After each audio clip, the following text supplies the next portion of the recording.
Hi friends, this video shows how to download and install software update or firmware update. Please don't forget to subscribe this channel. Please like and share the video.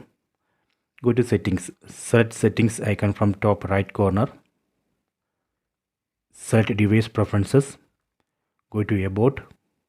Under about, here we can see version. Right now I am using Android TV OS version 10. I am going to update this.